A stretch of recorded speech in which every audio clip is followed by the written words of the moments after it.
Welcome to Fundraising Stories with Female Founders. I'm Julia Elliott-Brown, the founder and CEO of Enter the Arena. I'm a serial entrepreneur and an expert in raising investment and business growth. Our mission at Enter the Arena is to empower female founders to fly through pre-raise and investment and onto the exponential growth of their business with investment expertise and business coaching. Here we share the stories of inspirational female founders who've raised investment to inspire you to do the same. You'll hear their honest accounts of what it was really like to secure funding, the highs, the lows, and the challenges they experienced on the journey. And along the way, we'll discuss top tips for how you can be successful too.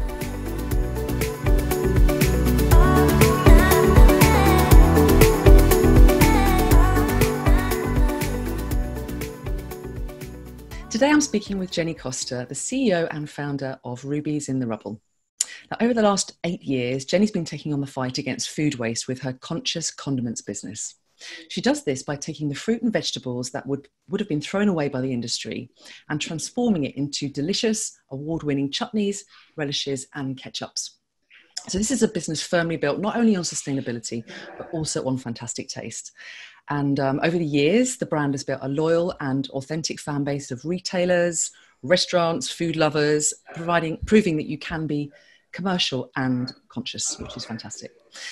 So the big news is that Jenny recently raised over £2 million in investment through crowdfunding, which is unbelievable. And this came through the crowd, but also through institutional investors. So we're going to be finding out all about that today. But what's interesting about this round is that it overfunded so significantly that Jenny had to turn lots and lots of investors away, which is an incredible position to be in. So let's find out more about how Jenny managed to raise all her funding rounds and also discover her top tips and learnings from the whole experience. So welcome, Jenny. Thank you. So it's great to have you here. And let's go back to the beginning, really. I'd love to find out more about how the idea for Rubies in the Rubble came about. Do tell me. Yes, I suppose Rubies in the Rubble in 2012. It was definitely a passion project. I was working in a hedge fund at the time, and I just started researching food waste in 2010, and I became so passionate about the issue around it. I suppose I just didn't realise that we were wasting a third of what we produce globally, that it counts for 10% of our greenhouse gases in the UK, planning on doubling food by 2050 to feed the expected billion on the planet, which didn't feel like it made sense whilst we were wasting a third of what we produce, and it just sustainably did not stack up.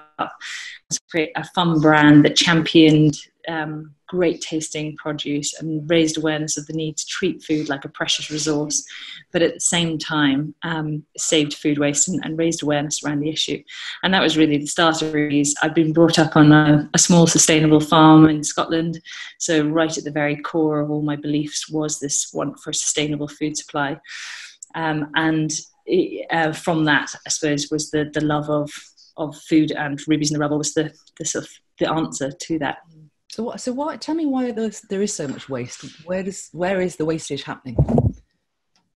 Food waste is quite a complicated issue because it happens throughout the whole food supply chain. So we get losses from the farm to the factory to the supermarket, and then in your own homes and restaurants.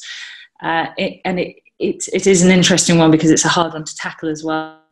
I think from our point of view, we feel like a lot of food is avoidable. Food waste is avoidable. And it's about changing attitudes. So if you think back to your grandparents' generation, you would never waste food in your own fridge, and you would always be using your leftovers. And I think as well, we had a culture of knowing how to cook a little bit more as well. So if you had a chicken, you would make sure you made 3 meals out of this, and you create different recipes around that.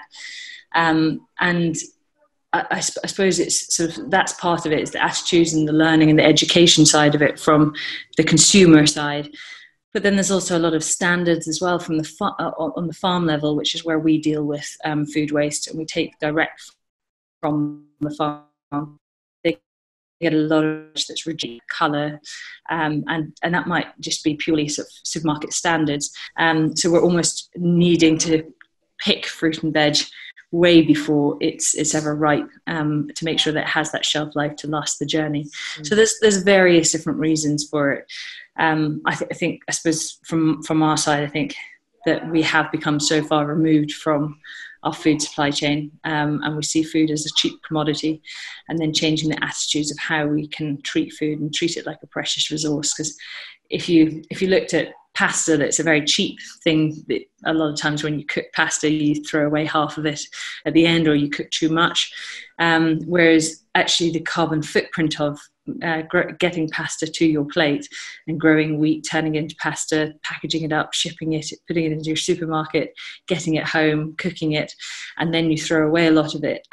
It's a hard one to communicate to people of the value of why food waste matters, compared to, say, a plastic bag where you can see how ugly it is when it gets left and it doesn't decompose. Whereas food waste can decompose as long as it's not sent to landfill. And it's compostable, but yet the carbon footprint of growing it and getting there in the first place, and then we throw it, is the main problem. Shocking, isn't it? It makes me feel terrible. It's a great idea. So interesting that it came from kind of almost like a desk piece, desk-based research that you saw this issue. So how did you then? And the issue seems so obvious, and your vision seems so obvious. So then, did you literally think, right, what can I do? How can I? Did you make chutneys in your kitchen, or how did it actually kick off? Yeah, well, so the idea for actually being in condiments was one of the very first nights that I started researching food waste, and I'd heard about these wholesale fruit and veg markets, and that ran from midnight till around 6 a.m. across London, and it was a way of getting fresh fruit and veg into stores across the country for the next day. And I set my alarm at 4 a.m., decided to cycle to one of them, and seeing fruit and veg with your own eyes. And I sort of fell in love with this market, first of all, because it was bustling, 200 traders, forklifted trucks going everywhere. And coming from the financial world where you felt like you were in a competitive market, suddenly seeing everyone seemed to be selling potatoes and everyone was selling tomatoes, and it was so competitive, and so it was sort of a really buzzing environment. But then at the same time, 50 meters away was a product that was unsold, and you could see it going to the tip. And when I started looking at a lot of it seemed perfectly good, and it might not have a shelf life to last 10-15 days to get to a shop and then sit on a shelf until someone wants to buy it. But I thought at the moment it's perfectly good, and I still remember seeing a pallet of Monge 2 beans which said from Kenya on the front, and I opened them up and they seemed absolutely perfect. And that was the first thing that I packed in my bag, and I thought, I've got to take these home and do something with them. And as I was cycling back home, and I was thinking, God, there's just so much value in this, and it's perfectly good. It's like a diamond in the dust. And then it was a ruby in the rubble came from that. And my mother on the farm, she's an artist and a really keen gardener, and she had all of our childhood, whenever she had abundance in any of her crops, turned them into cordials, jams, chutneys, anything, any natural way of preserving something. So I've been brought up with always having something on the stove bubbling away, and then we would always really enjoy it and get excited by her raspberry jam in winter, or her rhubarb chutney. And I think from that I just thought, this is the perfect way of preserving. I can add value to it and add shelf life, and I'm going to create a fun condiments brand that tastes better than anything else. It's packed with fresh fruit and veg, but it also saves fruit and veg that would otherwise be wasted, and spreads the word about this need to celebrate and cherish food again.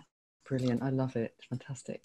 So at the beginning, yeah, did you need a lot of capital to get things off the ground, or could you self-fund it in those early days? Well, I think everyone starts a business in very different ways, and I was very unclear of what I was starting. I was so passionate about the cause.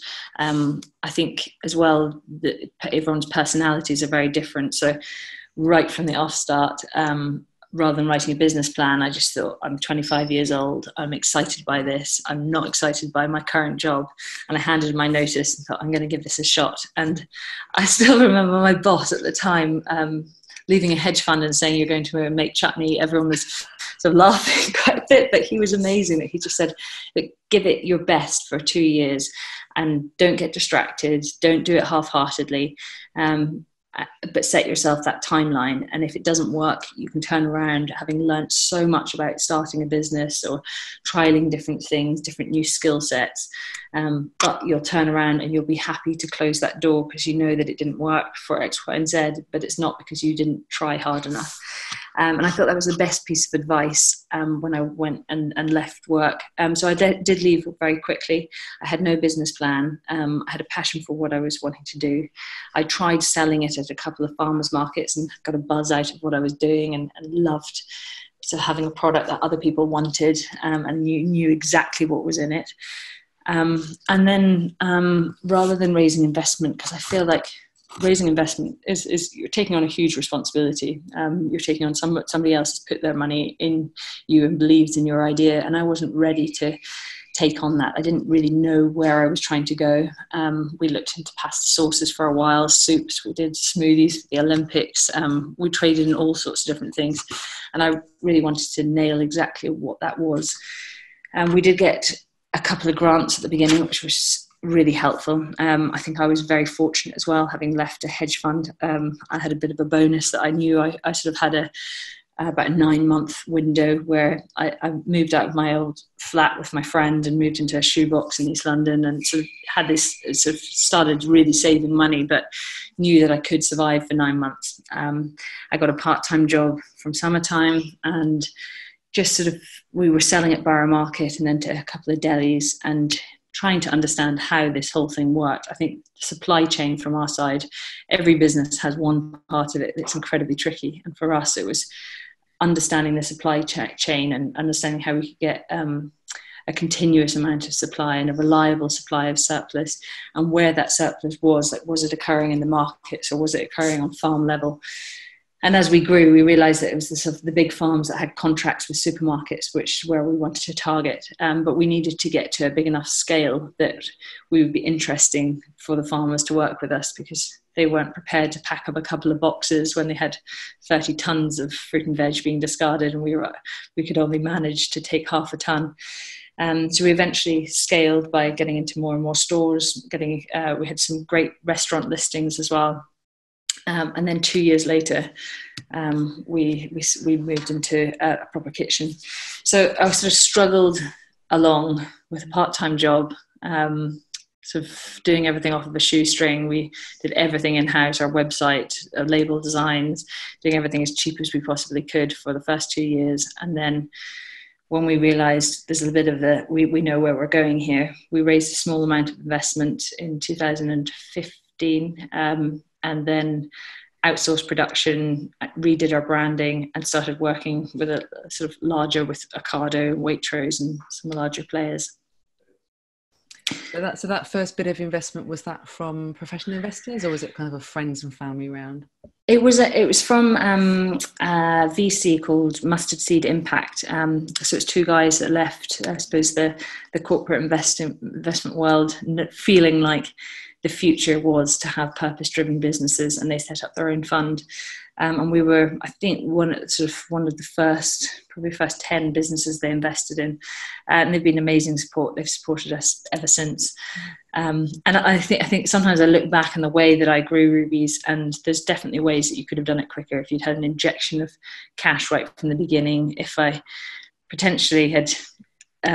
we've just shifted our product range to be much more mainstream condiments. But if I hadn't started with chutneys and I'd been sort of much more business savvy about what I was wanting to do, but it took me almost the first 2 years to really understand, I want to run a business, and I want this to be, I want this to get nationwide, and I want to really make an impact. I have to have products that sell weekly in everyone's shopping baskets.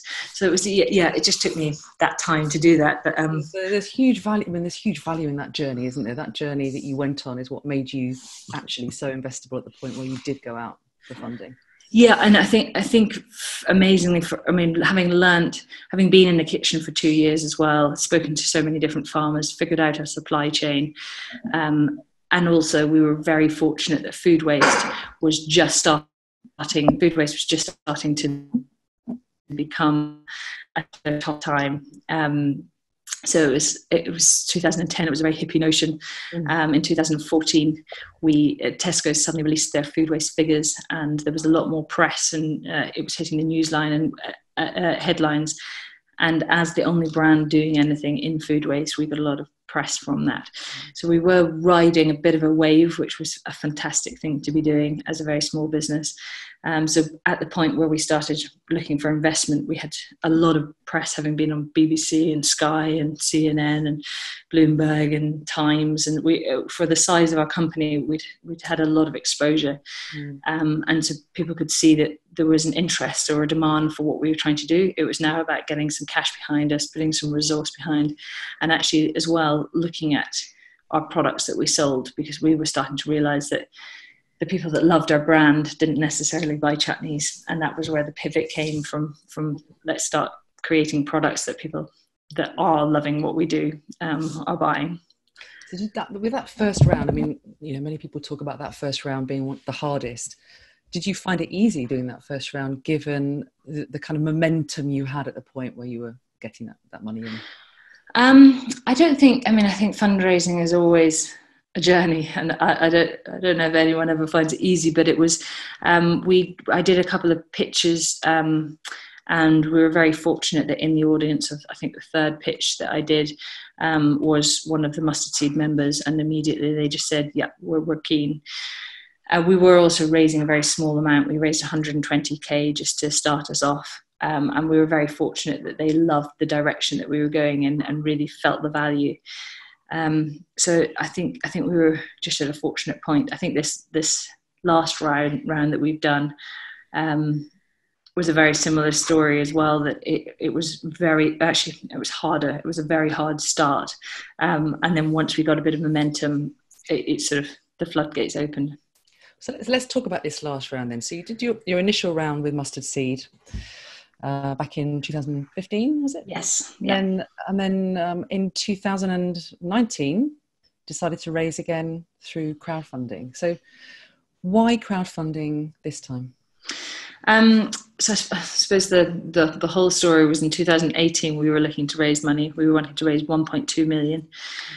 We'd gone out, spoke to quite a lot of different people, and they kept on just saying, I love your idea, but you're too small. You haven't proven yourself. I'm not going to invest yet. Prove yourself and then come back, which is often the story for, I think, small brands, because it is very risky investing in small companies. But it's off from the brand's point of view. You're saying, well, I'm never going to get there unless I have the resources to support me. So we had a very tricky 2018 of just trying to get interest. And then in February 2019, so earlier this year, I suddenly panicked. I was like, we're running out of cash. We could be under by summertime. We'd also grown the team, because within 2018, there was quite a few investors that were committed and then fell through. So we'd grown the team to support growth. We'd created this new ketchup, working with a very big manufacturer. We created a mayo as well. So we had all of our products ready to go. And also salaries were going out the door every month. And I was realizing that we really need the cash quickly. And that was the first time where we thought we've got to turn to crowdfunding, because everything else, when we have conversations with people, it can sometimes take 5 months to close, whereas a crowdfund can be quite quick. So it was a very quick decision in the business. We put a video together. We sort of decided that we were going to do it. We decided we were going to go live, and 2 weeks later, and knew that we had to put a pitch together, which we had most of it because we'd been pitching already. Created a little video, and very fortunately, Lucy, who works at Rubies, have friends who do a lot of small video and film, so that they'll take up a Sunday for us. So when you have a day, we put a really tight script together, filmed everything in our office within sort of 3/4 of a day, and then they had another day of editing. We put some free music behind it, and away we went. So the video for us was sort of a way of showing a bit of personality about the brand and getting our story out. And then we went live. I think with crowdfunding as well, there's often a myth that people say, like, oh, we hit our funding level within the first 3 days. And every brand I've spoken to says that they had to sort of sign up or line up at least. I mean, some of them are lining up almost 90%, but at least 60% of that round. So we lined up around 60%. We were aiming for 300, and within about 10 days we hit 500k. So it was a fantastic to think, great, there's suddenly a bit of momentum. And at the same time, I think just having that video, we started reaching out to people again that were from VCs to sort of professional investors. And they suddenly got interested and got excited and could see some momentum. And a video as well just shows the personality of a brand. Suddenly you're not just another chutney or a ketchup brand. And the video just really helped push that. As well, I had real hunger in me, so I was suddenly pitching in a very different way. So I was being a lot more. I mean, I think there's a couple of interesting points there. There's something about crowdfunding that really focuses you on the timing, because it can be very difficult, can't it, when you're just having conversations with institutions or high net worth individuals to try and get that sense of urgency and corral people into making the commitment. It's very easy for people just to kick it into the long grass and, as you say, oh, well, you're too small, come back when there's traction, because there's just there's no urgency. Whereas once you do the crowdfunding, that's it, you're in, you're on, and it has to happen, and they're either in or they're out. There's no messing about. Definitely. And I think as well, I think for the first time, and this is probably a really big learning for me, but it was the first time that I started practicing pitches and practicing meetings and seeing them, that I was selling and representing the business. And before, I was always a little bit tentative or nervous. I felt very confident in what we were doing, but instead of, our aim is to have 3% of the ketchup market within the UK ketchup market within the next 3 years. The ketchup market is 700 million in the UK. I used to sort of tentatively be like, well, we're going to try and have this, and we're going to try and do that, and we hope to do that. And I think just with the urgency of feeling like we are a brand that's going to do something, and we are going to get investment. So changing that mindset, I was going into meetings with a lot more power and oomph behind me. I mean, that mindset switch is so critical. What's interesting about that is sometimes you see entrepreneurs where they can see the sort of they can see the end coming because they can see the cash running out, that sense of urgency. Sometimes people go into a kind of rabbit in a headlight panic at that point. Yeah. And their fear seeps out of every pore and actually doesn't do them any favors. Yeah. But in your case, you actually took that kind of fear and turned the energy into something very, very positive, didn't you? Yeah, I think I got sort of the momentum. I think your passion for what you're doing suddenly comes out, and you suddenly realize this. I could lose this, and I need I need support. And also, I know I've got a great idea, and I've got a great team behind us. We've just rebranded, everything like that. You're very strong on what you're trying to do. So I think that side came out, and then also as we started getting more and more interest, it became very attractive to people because it was harder to get in, so we were turning people away, and it ended up going really well in our favor. Yeah, I mean, that's, we talked about the sense of urgency, but there's also the FOMO that goes on with crowdfunding, fear of missing out. Yeah. Isn't it incredible once people see that you have gone into overfunding, how that kind of really motivates people to actually want in? It's odd. I mean, I think that once we were fully funded and the overfunding started, the rate of people joining completely plummeted, sort of went crazy. But I think also on Seeders and a lot of the crowdfunding platforms, you get ranked up the page depending on how fast you're growing and if you're overfunding. So sometimes it's just the fact that you're right at the top of the page the whole time as well. So there's quite a lot of things that we learned about it. It's an art and a science. There's a lot of psychology involved in it, actually. It's extraordinary. But you mentioned the video, which I thought your video was fantastic, and it's great to understand a little bit more about how you made it and how quickly you made it. Can you give us an indication of what money you spent on doing that? Because I think a lot of people see these amazing videos and they think, oh my God, I can't afford to do that. That's going to cost me thousands and thousands. What kind of budget were you looking at? So I think we paid, so it was around $250 for a day of filming. Still felt like, for a small business, it was still an investment. But we just certainly weren't going out and creating the next Disney or anything. It was all in our office, just props that we made in-house by hand. and then just trying to be, I think for me, the most important thing was having the tight script, and rehearsing the script so that it flows well. And I think words are so powerful. So making sure that you're using the right words that really convey what you're getting across. And then it meant as well the filming. Yeah, the script. Yeah, and then the filming becomes very quick and easy as well, because you're flowing through it and it's punchy and it keeps on moving. Mm-hmm. And I mean, something that's worth noting, and I'm sure you went through this process, is making sure that the script has been signed off by the platform before you produce the video, because I've seen entrepreneurs make that mistake before, spend a lot of money and time producing a video, then sending it through to get the due diligence done, and then realizing that it's not going to pass the bar. Yeah, no. Slow you down. Yeah, there was a lot of signing off of making sure you had proof of everything you were stating, and some things that you didn't even realize you were stating, but you were implying, and making sure that was all covered as well. Yeah.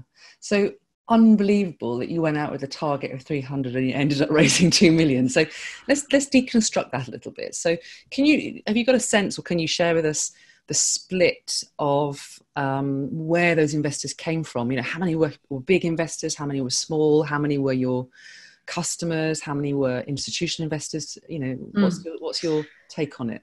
So with Seeders, we ended up finishing the round around 500k. So that was all smaller investors, probably from as little as £10 to 2,000. And then we had a couple of others. The sort of next ticket size up was probably 25,000, and there was probably a handful, maybe 5 to 10 of those. And then from there, we got sort of 1 or 2 really bigger tickets, and actually people that we were really excited to have on board, because they brought a lot more than just some cash to the business. So they brought a lot of expertise. Some of them are sitting on as observers to our board. And it was that sort of their connections and their network and the expertise that they could bring that was really powerful for the business. And we love that we've got the split, because we've got some of our retail buyers invested in Rubies, or we've got some chefs that love us invested, that we're already supplying, and feeling like they're backing us. It was a huge I suppose a real pat on the back of feeling like they believed in the company enough to want to put their own cash in, as well as just buying the product.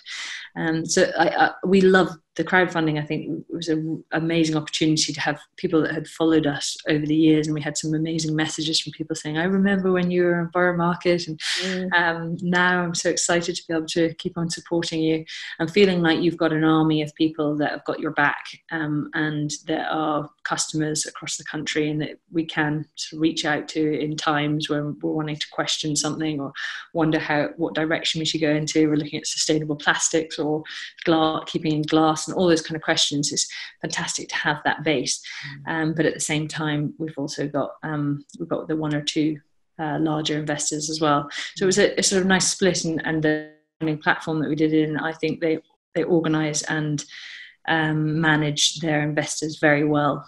So on our share table, it sort of comes up as one investor, which also helps as well.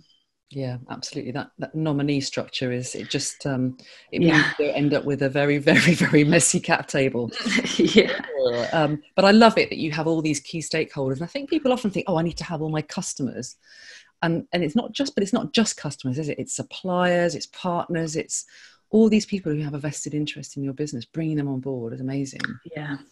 And do you have a sense for how many of the investors were people that you were brought in yourself and were already talking to, versus people who came in blind? We had, it was hard to say. I mean, we had some amazing people getting in touch via LinkedIn, having seen our video or seen the platform, and with some surprisingly good sized tickets as well. So it was a real mixture. I think it was probably, because we'd already reached out to our own platform and secured around 60%. That was probably the basis of everyone that came through Seeders. It was around 60% that was from us, and then the rest was from the platform. But I think once you've got the 60% and you've got a bit of momentum as well, other people are keen and excited to join. Fantastic. So, and you had a really strong valuation actually, Jenny. So it was 4.8 million free money, I think, wasn't it?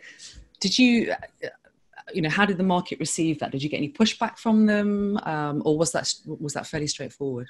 We were really fortunate that because we had a VC committing already a chunk of cash before we went live on Cedars.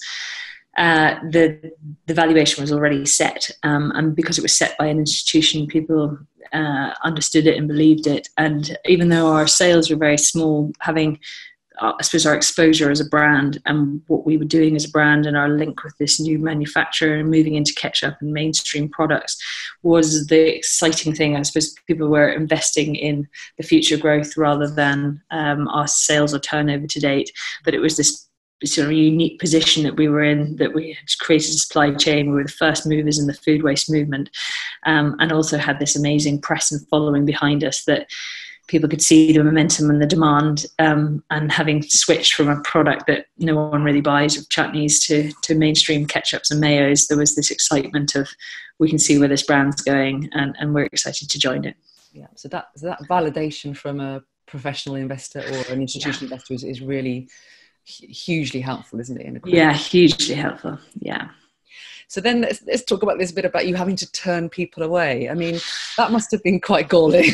How did it happen? How did you make the decision as to where to cut it off? And how did you manage the communication around that?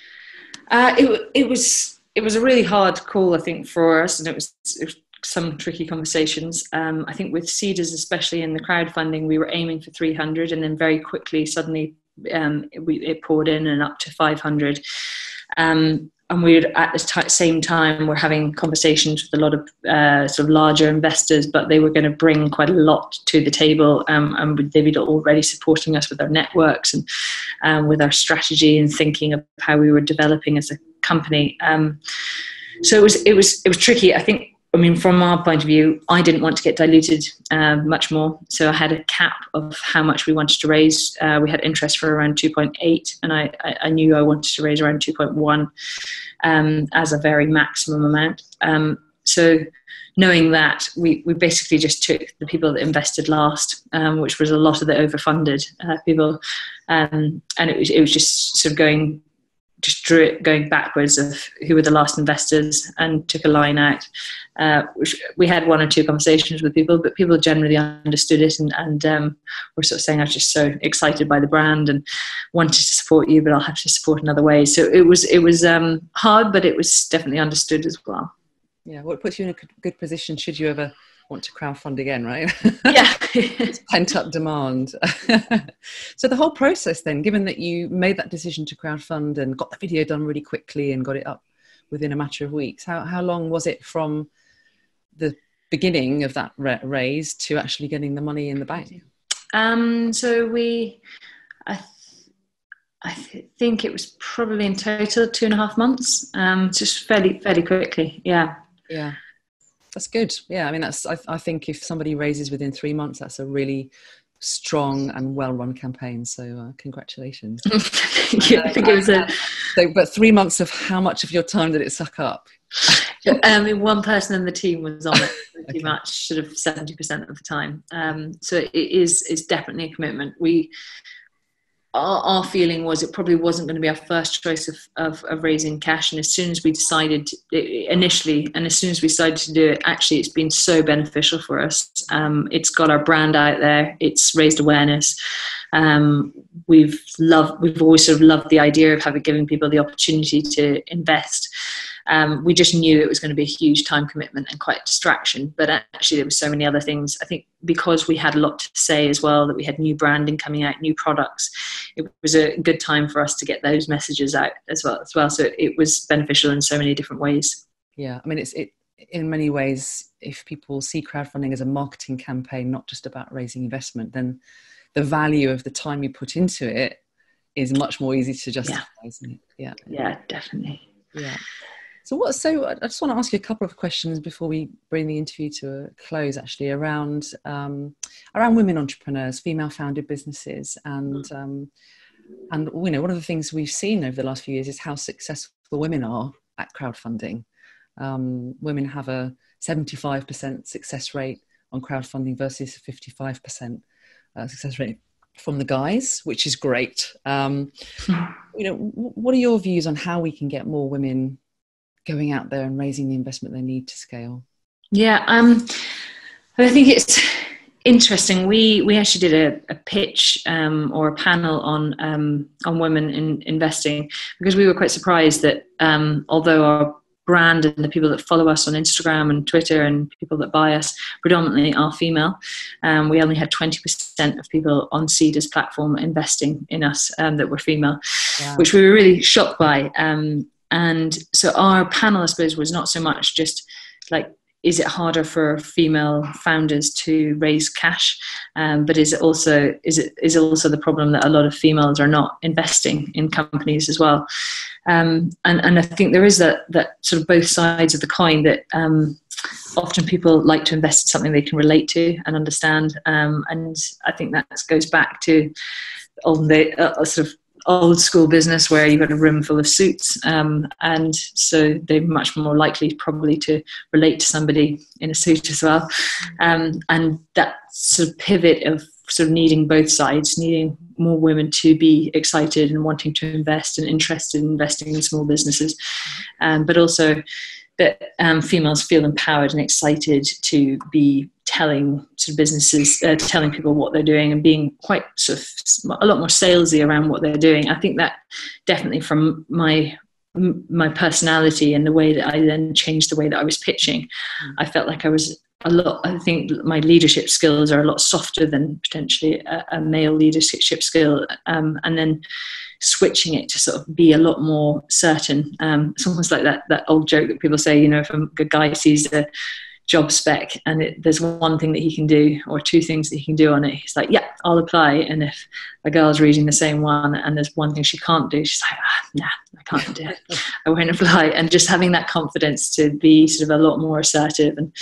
And but I think, I don't know much about the sort of the difference in, I wonder if a lot of women turn to crowdfunding because it's an easier way of them raising investment rather than standing in front of a room of suits, which it still generally seems to be on the other side of the other side of the table when you're looking to VCs or more professional investors. It certainly feels a lot less intimidating, I think. You can, if you want to, run your crowdfunding campaign from your desk, or from your bed in your pajamas if you want.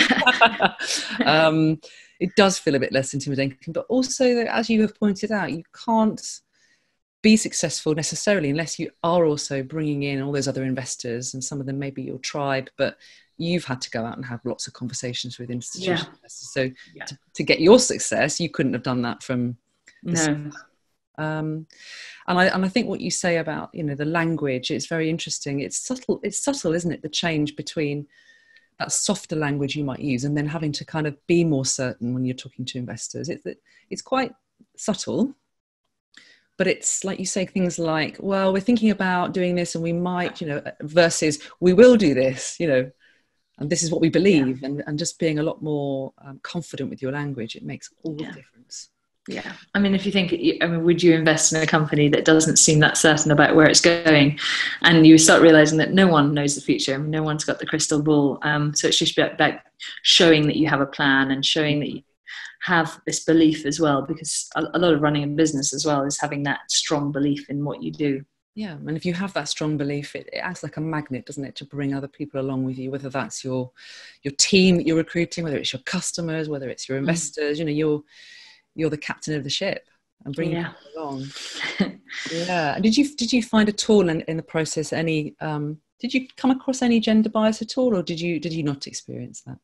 No, I think I was really fortunate actually. I had a lot of people that were just sort of excited by what we were doing, and in a way as well, female founders are still the minority, and so you stand out from the crowd as well. So it can have you can have positives as well. Yes, work it to your favour. Keep putting on the red shirt and feeling confident. And I'm really pleased to hear that. You know, it always encourages me when I speak to a female entrepreneur that says, you know what, no, I didn't experience any of that bias. So I think a lot of people go in expecting to experience it, and then it can become a self-fulfilling prophecy. Yeah. It doesn't need to be. You know, we are all strong and capable of going out and raising this investment if we put our mind to it. So congratulations. Great. So you've got all this money in the bank, or have you spent it already? What are you going to do with it all? What's next for you? I mean, a lot of it is the nature of our business. A lot of it's cash flow. So we normally get paid 3 months after we actually produce. So as we grow, the need for cash flow as well is even greater. We're still not breaking even as well, so we've got a cash deficit most months. So covering that and allowing us to get to a position in 18 to 24 months where we are breaking even. But we are growing the sales team, growing our marketing. It's the first time where we've got some marketing spend as well. And we're just excited that we've got mainstream condiments going into the ketchup market, going into the mayonnaise market, where we can start shouting about what we do a lot more. We've rebranded, we've got a very strong look, and we're wanting to get ketchup and mayo across the country. Fantastic. So when are we going to buy your ketchup and your mayonnaise in the supermarkets? Well, I mean, as of this week, you can buy it on Ocado. We are in Sainsbury's as well with our mayo, and hopefully launching the ketchup, which is very new to retail, next summer. Our main focus for the ketchup is actually in restaurants and out of home, so getting it on as many tables and as many burger bars and pub chains as we possibly can. Fantastic. I cannot wait to try it. Based on everything else I've tried of yours, I'm sure it's going to be amazing. I'll get some over to you. Thank you. Thank you so much for sharing your journey with us, Jenny. And we wish you all the best in getting your new products out. And thanks again. We'll speak to you soon. Thank you very much. Have a lovely day.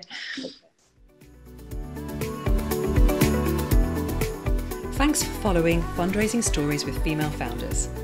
This content is all provided to you for free, so if you've enjoyed today's episode, please subscribe so you never miss another one.